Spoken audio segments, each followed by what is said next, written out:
Buenas tardes y muchas gracias por acompañarnos en este acto tan significativo como es la presentación del libro El reinado de Carlos I y la música en el 5º centenario de la primera vuelta al mundo, cuya autora es Ana Esteban Díaz, enmarcado en el 30 aniversario de la Fundación Municipal José María Soler y organizado por dicha fundación y la sede universitaria de Villena, cuyo director, Aurelio López Tarruella, no ha podido acompañarnos hoy por motivos personales. La Fundación Municipal José María Soler se constituye en 1992 en vida de José María Soler García y siendo alcalde de Villena Salvador Muyor Menor. Uno de sus principales objetivos, entre otros, es promover y llevar a cabo actividades que permitan el estudio, investigación y debate participativo en sus aspectos socioeconómicos, históricos y culturales en general, entre los que destacamos los históricos musicales, que son los que nos convocan hoy aquí. Y es que Soler era un gran amante y estudioso de la música. El ambiente musical en mi casa era extraordinario, solía decir siempre. De toda su obra musical destacamos el cancionero popular villenense, con el que en 1949 obtuvo el premio extraordinario del Instituto de Musicología del Consejo Superior de Investigaciones Científicas del Ministerio de Educación. Y también destacamos el polifonista villenense Ambrosio Cote, 1550-1603, del que tras una ardua, intensa y acertada labor de investigación descubrió su lugar de nacimiento, Villena. En una conferencia pronunciada por José María Soler sobre la música en Villena, llega a decir: quizá nos depare la fortuna el descubrir otro tesoro de Villena, pero en este caso musical. Y como diría el poeta Antonio Machado, caminante, se hace camino al andar. Y en ello estamos. Pasamos a presentar a la autora del libro, Ana Esteban Díaz. Ana es catedrática en la especialidad de música, académica correspondiente de la Real Academia Hispanoamericana de Ciencias, Artes y Letras y académica del Instituto de Estudios Históricos Bances y Valdés del Principado de Asturias, en donde la próxima semana presentará en Oviedo este mismo libro que hoy presentamos. A lo largo de su carrera profesional dedicada a la enseñanza, ha desempeñado diversos cargos de responsabilidad en el ámbito educativo. Ha sido jefa de departamento, coordinadora de secundaria, vicedirectora y directora de instituto. Y ya que nombramos instituto, pues decir que Ana ha sido alumna del Instituto Hermanos Amorós. Inicia sus estudios de piano en Villena con doña Lola Navarro de Velasco y posteriormente en el Conservatorio Óscar Esplá de Alicante, ampliando dichos estudios en el Conservatorio Superior de Música de Valencia. Ha sido seleccionada en prestigiosos cursos de música y obtenido varios premios como directora de coro en certámenes, tanto a nivel nacional como internacional. Y a lo largo de su carrera profesional cabe destacar su trayectoria como concertista de piano en calidad de solista y de música de cámara. Su entregada dedicación a la música no le ha impedido realizar estudios de derecho, francés, inglés e italiano y cultivarse como especialista en otras áreas de su rica y polifacética personalidad, como la danza histórica. También hay que destacar de Ana su intensa labor como investigadora, conferenciante y escritora, de la que posee un extenso legado de publicaciones, colaboraciones y artículos. Es autora del libro La importancia de la música en el reinado de Carlos V, publicado en Granada en marzo de 2017 y prologado por el general Grau Vegara, director de la banda de música de la Casa Real durante años. Asimismo, Es amplia su trayectoria como ponente y conferenciante. Cabe mencionar, entre otras, la conferencia impartida en noviembre de 2019 con el título El panorama musical en tiempos de Carlos V y la primera vuelta al mundo, en el Instituto de Historia y Cultura Militar en Madrid, dentro de la Semana de Ciencia e Innovación organizada por el Ministerio de Defensa y la Universidad Complutense de Madrid. Y en la Real Academia de Medicina y Cirugía de Andalucía Oriental presentó la ponencia Medicina y Música en la época de Carlos V en la ciudad de Granada. Ha coordinado y presidido el Comité Científico del Congreso Internacional El reinado de Alfonso XIII y sus relaciones internacionales, celebrado en 2019 en Sevilla, en el que también fue ponente. En diciembre de 2019, concretamente el 13, ingresó en la Real Academia Hispanoamericana de Ciencias, Artes y Letras de Cádiz, tras la lectura de su discurso La música en los territorios de ultramar desde 1492 hasta el reinado de Carlos V.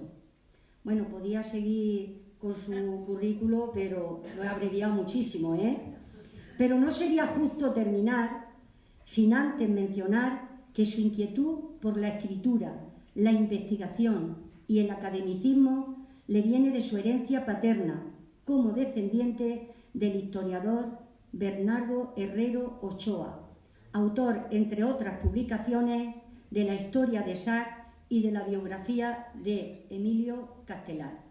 Y su amor por la música procede de su más tierna infancia y fue siempre potenciado por su madre, también docente y profesora de piano.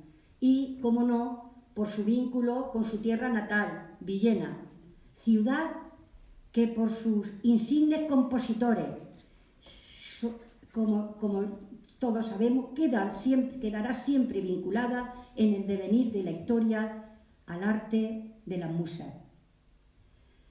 Para presentar el libro contamos con Pablo Ortega Gil. Pablo es profesor de secundaria, además de muchas cosas, ha sido y es profesor de secundaria en la especialidad de inglés y doctor en lingüística. Y a lo largo de su carrera profesional ha desempeñado los siguientes cargos: director de instituto, inspector de educación, subdirector territorial de educación, director territorial de educación y desde 2015 es jefe de inspección territorial de educación de la provincia de Alicante. Pablo, cuando quieras. Gracias, Loli. Gracias por tu presentación. Empiezo diciendo que yo no quería estar hoy aquí. Parece una broma, pero es la verdad. Y me tengo que explicar. Cuando Ana me llamó y me dijo que quería que presentara el libro, yo le dije, pero si yo no sé nada de música. En cuestiones de música yo soy un indigente. Más allá de lo que aprendí en el instituto. No se oye bien. ¿No se oye? Me lo acerco un poquito más. ¿Ahora? ¿Ahora mejor? Gracias. Bueno, estaba diciendo que no, nada sé de música. Y por tanto, no por escabullirme de la obligación, sino por pudor, por ese pudor de sentirme incómodo en una cosa que no domino, le dije que se me ocurrían como mínimo 20 personas que lo habrían hecho mejor que yo. Pero bueno, frente a mi reticencia surgió su convicción. Y a la vista está quien ganó esa batalla. Lo cierto es que pues esa tenacidad que mostró ella para persuadirme, pues es el requisito de quien publica y de quien escribe. Ha de tener la convicción de que esa obra que ha creado tiene valor y luego tiene que estar en cierto modo protegido o inmunizado contra las opiniones ajenas, porque muchas veces, si estás muy abierto a las opiniones ajenas, te desangras, ¿verdad? Te desangras y acabas dejando de escribir. De hecho, es sabido por todos que los autores más singulares suelen ser hoscos, ¿no? Suelen ser cascarrabias, malhumorados. Yo recuerdo a Salinger, el que escribió El Guardián del Centeno, a los 80 años queriendo pegarle a un periodista que quería haberle hecho una foto. Y Philip Roth, el autor de La Mancha Humana, era también muy malhumorado. O hablando de los nuestros, Sánchez Ferlosio o Julián Marías, que ha fallecido hace poco. Bien, he querido empezar con esta digresión porque, a mi juicio, el primer fundamento de este libro es la fe de Ana en la obra, ¿no? Y es una cosa que se percibe fácilmente en cuanto uno coge el libro, abre la contraportada, ve su foto, mira la calidad del papel. Solo tomar el libro en las manos, antes incluso de empezar a leerlo, se ve que es un objeto hermoso. Se ve que es un objeto que se ha trabajado, que se ha pensado y que no ha visto la luz hasta que tú estabas convencida de que estaba a tu gusto. Y luego, a mi modo de ver, el segundo pilar del libro es esa tesis tan sugerente que en varias ocasiones manifiestas a lo largo del libro, de que la música es la muleta del poder.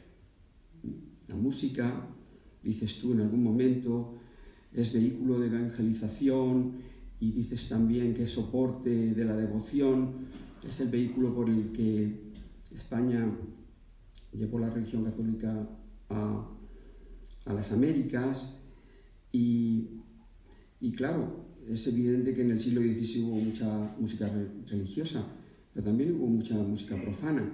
Y eso funciona exactamente igual. Es una herramienta, la música, de adoctrinamiento y de control, porque la música se enraiza en lo más profundo de nuestras conciencias.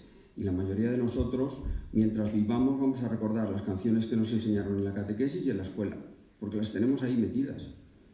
Es, como digo, una herramienta de adoctrinamiento y de control que es muy útil al poder. Y eso lo dices tú en repetidas ocasiones, de que el emperador pues, utilizaba la música pues, como una herramienta ideológica. Lo vemos también muchas veces en esa fuerza que tiene para construir grupos a partir de la heterogeneidad o de la diversidad, porque tú ves a la gente de un estadio, todos de distintos estratos sociales y de distintas convicciones políticas, y cuando surge el momento de cantar el himno del equipo, todos cantan igual. Y pasa lo mismo, por ejemplo, cuando la música se utiliza en los desfiles militares o en las mismas fiestas de moros y cristianos, que ves pasar a todos tan felices moviéndose acompasadamente, ¿no? Bien, pues en último lugar, lo que yo considero el tercer pilar del libro es el tenor didáctico. Se nota que eres docente, que eres una docente comprometida, porque has hecho un libro hospitalario. Es un libro de prosa llana, de muy fácil comprensión, que tiene a veces el sabor de una entrada enciclopédica, tiene ese ánimo divulgador. Y luego, como las ilustraciones son tan hermosas y están tan bien distribuidas, pues te van llevando de la mano desde el principio hasta el final, casi sin darte cuenta. Y me ha parecido también un hallazgo el hecho de que todas esas piezas musicales que tú comentas tengan un enlace a través del cual se puede oír. Porque, claro, para un lego como yo, esa música pues no te sale al paso, la tienes que buscar. Y yo las he escuchado con esos enlaces. En cierto modo lo que se hace es romper la unidimensionalidad del libro, ¿no? Se va a un ámbito más sensorial, más perceptivo, a través de los enlaces. Por tanto, yo he hecho aquí una exposición muy sintética de lo que en mi juicio son los tres grandes pilares del libro, ¿verdad? Tu fe, tu convicción, esa tesis de la música como soporte o muleta del poder, y luego el tono didáctico. Y ahora, con tu permiso, y esto lo tenemos convenido, que no crea la gente que te asalto así inesperadamente, me gustaría hacerte algunas preguntas sobre varios detalles del libro que a mí me han llamado la atención y que yo quisiera comprender con tu ayuda. La primera tiene que ver con las piezas musicales que tú comentas, y en un momento dado, página 50 y tantos, tú hablas de una pieza que se llama Mille Regrets, de la que dices que era una de las favoritas de Carlos I, una canción cortesana que a él le gustaba mucho. Y en ese momento tú comentas que esa música era triste y melancólica. Bueno, y yo digo, esta y todas las demás, esa y todas las demás, a mí no me han parecido tristes, a mí me han parecido lúgubres, todas ellas. Y si verdaderamente la música es una manifestación del momento ideológico o del momento sensorial de aquella época, la pregunta que yo te quiero hacer a partir de tus investigaciones es, ¿verdaderamente el siglo XVI español era un momento triste y melancólico? Buenas tardes a todos. No sé si se escucha o... A ver, ¿se escucha bien?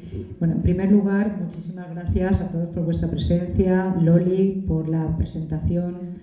Teniente de alcalde, muchísimas gracias. Por supuesto, a nuestro ponente, que después de esta excepcional ponencia, valga la redundancia, pues ya, en fin, ahora ya no sé qué tengo que decir. Bueno, vamos a ver. Yo principalmente lo que he querido reflejar con estas obras es el cuadro que tenemos en la página 46. Luego lo vamos a ver porque hay un pequeño PowerPoint que he entresacado del libro, pues para que todo el mundo más o menos conozca desde el principio hasta el fin. Dura 5 minutos, no dura más.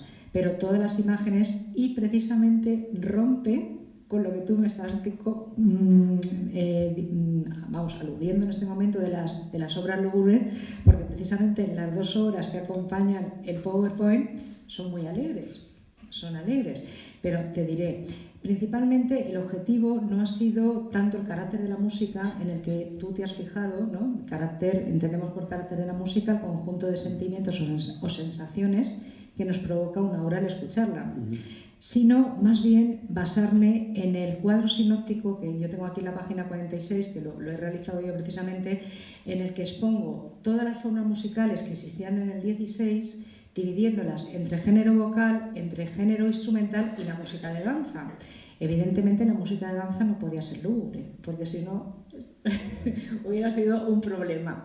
Pero sí que es verdad que quizá en las ciertas músicas, pues claro, incitan, ¿no?, a ese tema, porque hay que pensar que en el 16 hay mucha unión entre lo que es la poesía y la música, la literatura y la música.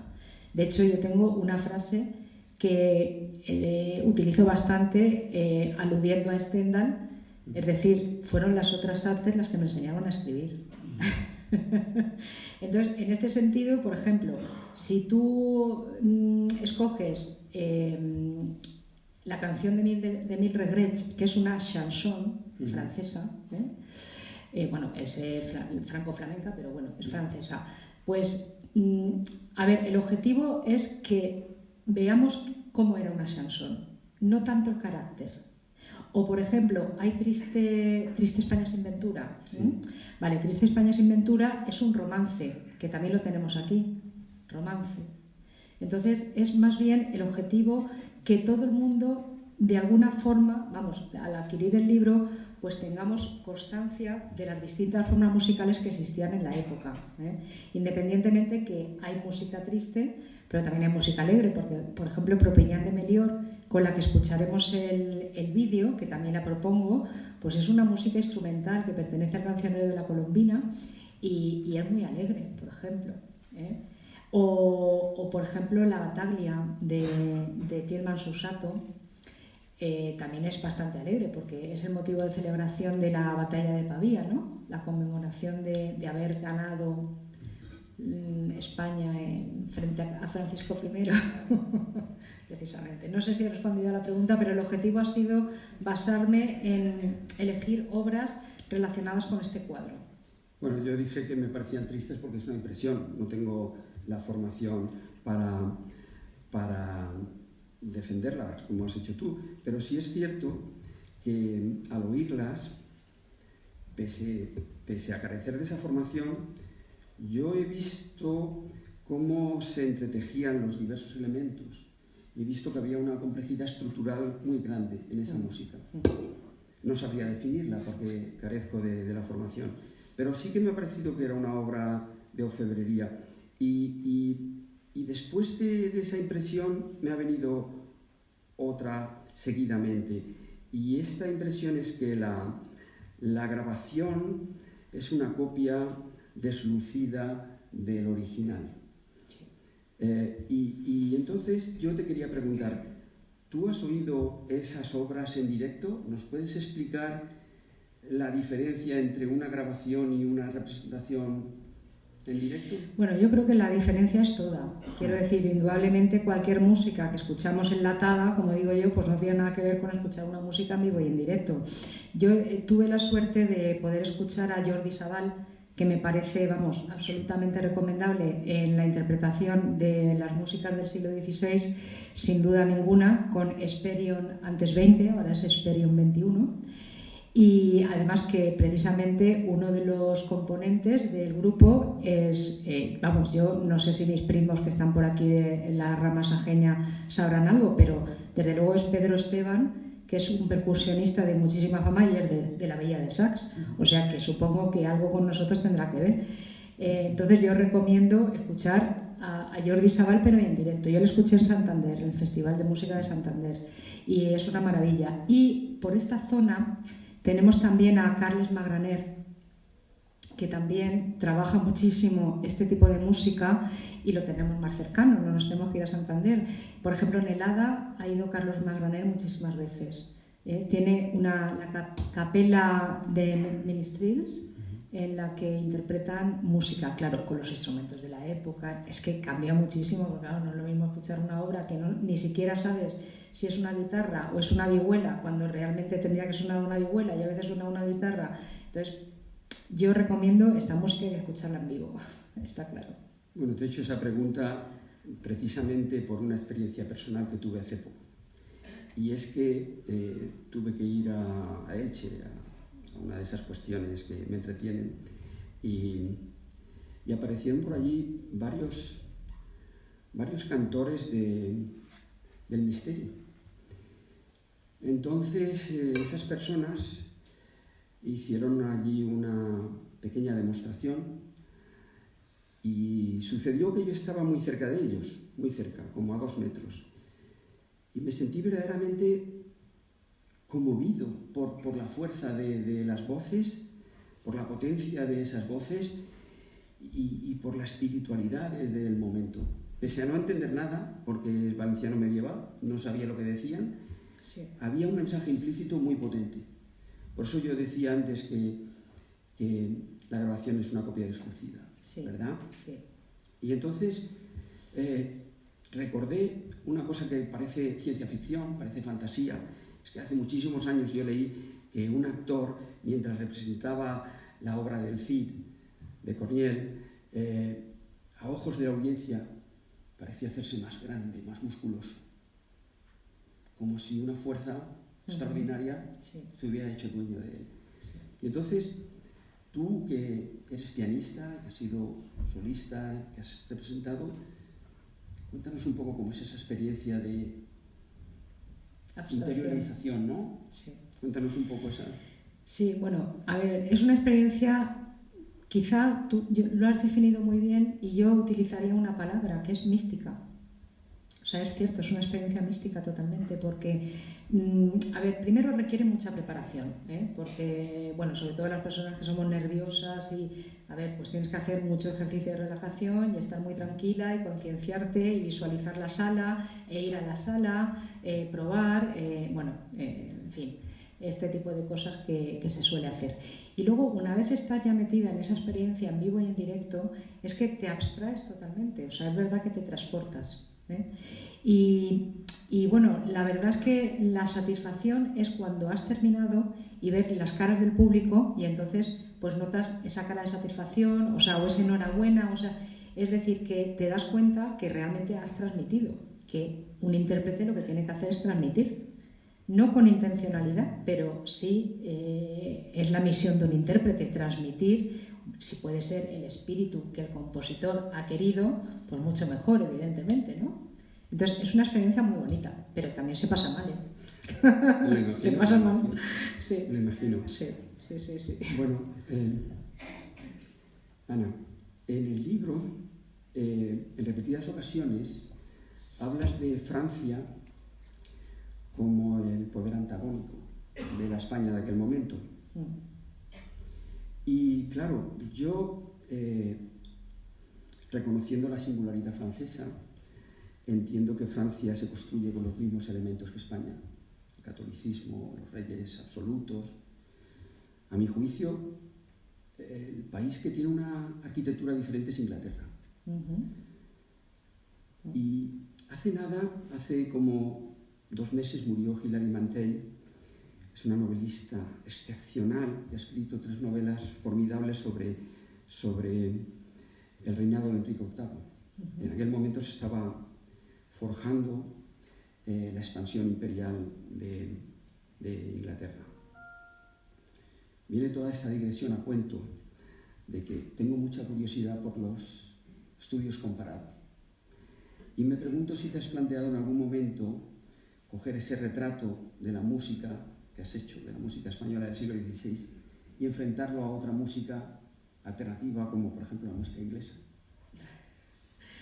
Bueno, vamos a ver, yo reconozco que por la pasión que tengo por la figura de Carlos I, porque yo se nota, ¿no?, que es una apasionada de la figura, de esta figura, pues quizá, claro, me estoy, digamos, que todavía no he terminado de investigar a nuestro personaje, ¿no?, del día.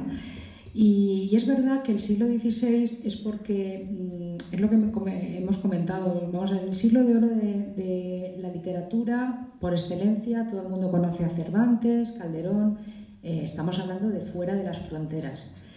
Pero la música española del XVI, que fue una de las más importantes, tampoco se ha dado a conocer tanto. O sea, es decir que, insisto, todo el mundo conoce a Cervantes, pero luego hablar de Cristóbal de Morales y entonces la gente no lo tiene muy claro. Con lo cual, yo sí que veo que ese siglo XVI o siglo de oro de la música española es privilegiado en el sentido, en el XIX los músicos tenían las fronteras cerradas al exterior y era muy difícil comunicarse. No, vamos, el Erasmus no existía. En el siglo XIX el Erasmus no existía. Claro, es una época muy convulsa, tal. Entonces, pues quién sabe, bueno, pues va Manuel de Falla, en fin, muy poquitos. Pero la inmensa mayoría de la población, de los músicos españoles, permanecen aquí, ¿no? De hecho, además, añadiré, aunque me he ido al siglo XIX, pero creo que viene también a colación. España estaba dominada en ese momento por Italia, musicalmente hablando, ¿eh? Incluso el primer director del Conservatorio de Madrid fue un italiano. Entonces, los músicos españoles estaban hasta más allá de esa presión italiana que, lógicamente, porque, claro, España pues dominaba también Italia desde el punto de vista del reinado, entonces, claro, los músicos italianos vinieron aquí. Pero claro, hicieron la puñeta a los músicos españoles porque, claro, ellos querían crear un intento de ópera nacional y no podían, porque estaban siempre ahogados por los italianos, ¿no?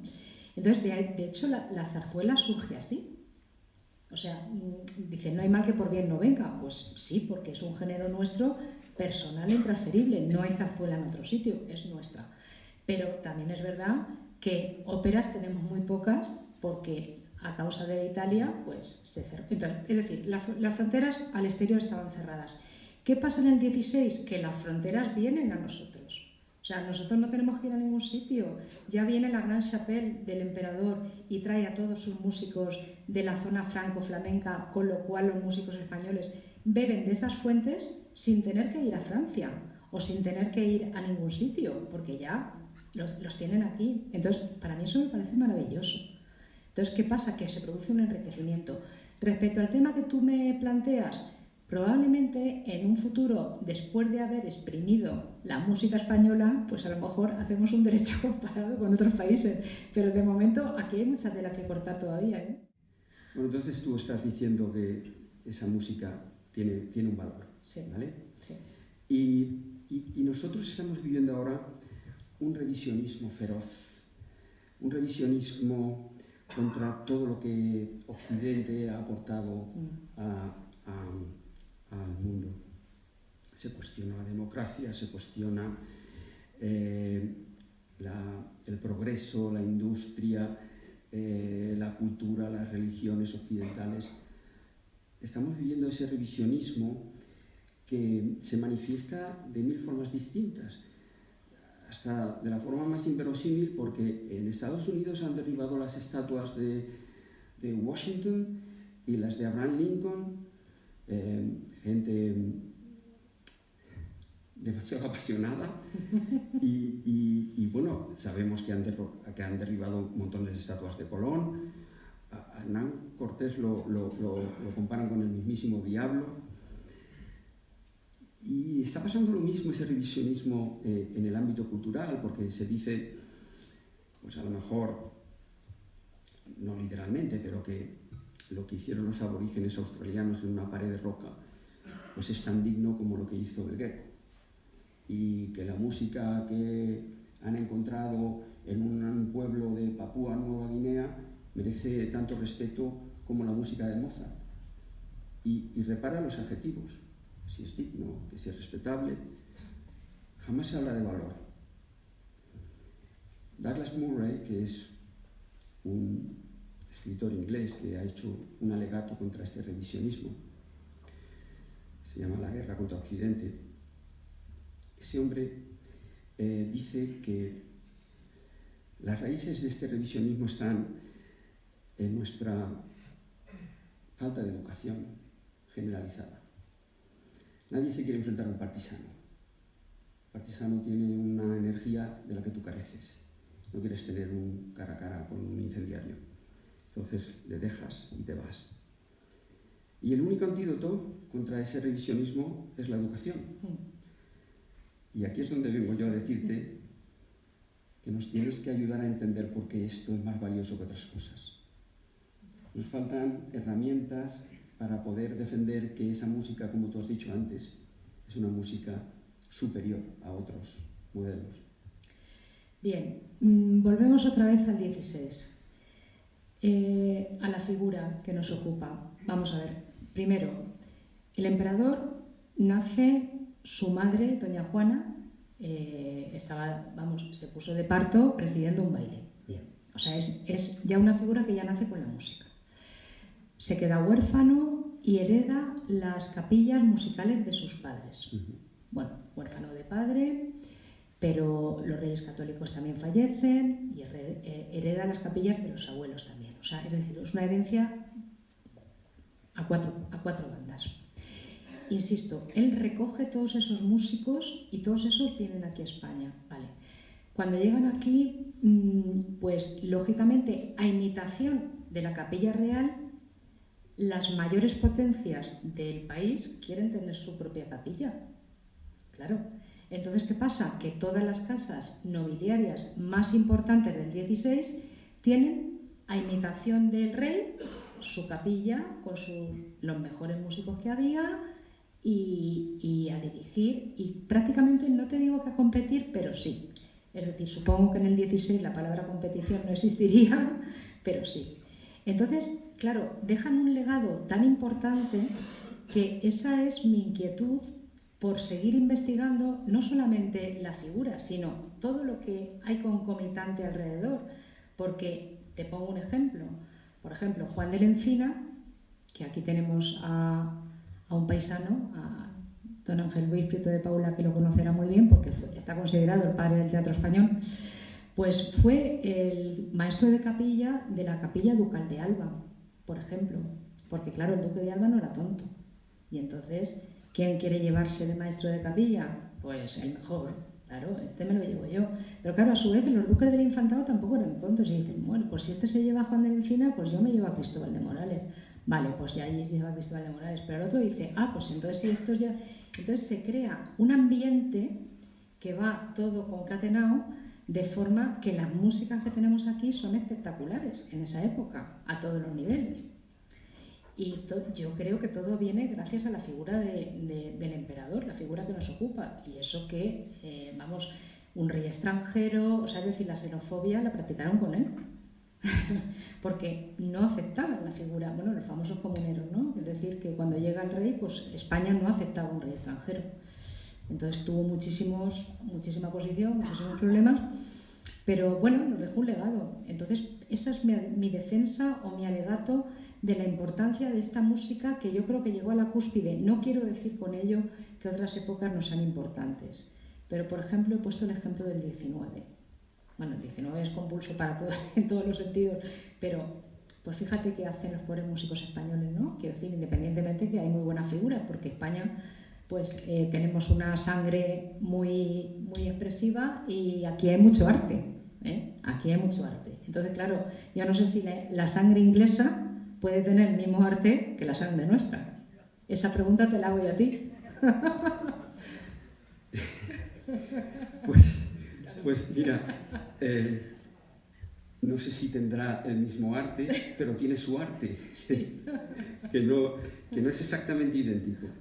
Pero bueno, por cerrar ya mi intervención, estás hablando de aquella época y los ingleses construyeron una herramienta muy potente que fue la leyenda negra, ¿no? Sí. Que nos caricaturizó durante siglos. Sí. Y ahora, fíjate, tantísimos años después, llega Karen Armstrong, que es una estudiosa de las religiones, una señora muy célebre, y dice que este carácter europeo que ahora nos hace sentirnos tan orgullosos, ¿verdad? Ese carácter reflexivo, dubitativo, que lo cuestiona todo, se lo inventaron los españoles, judíos, que fueron perseguidos y se hicieron cristianos.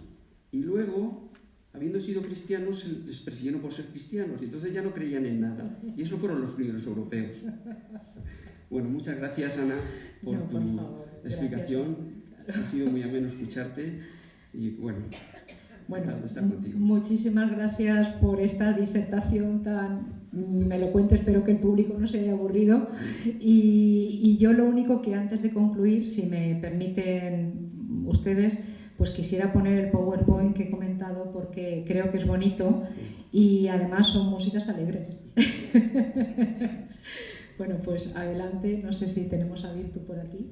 Virtu.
Pues termino el PowerPoint.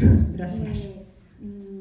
Dar la enhorabuena a Pablo y a Ana por su intervención.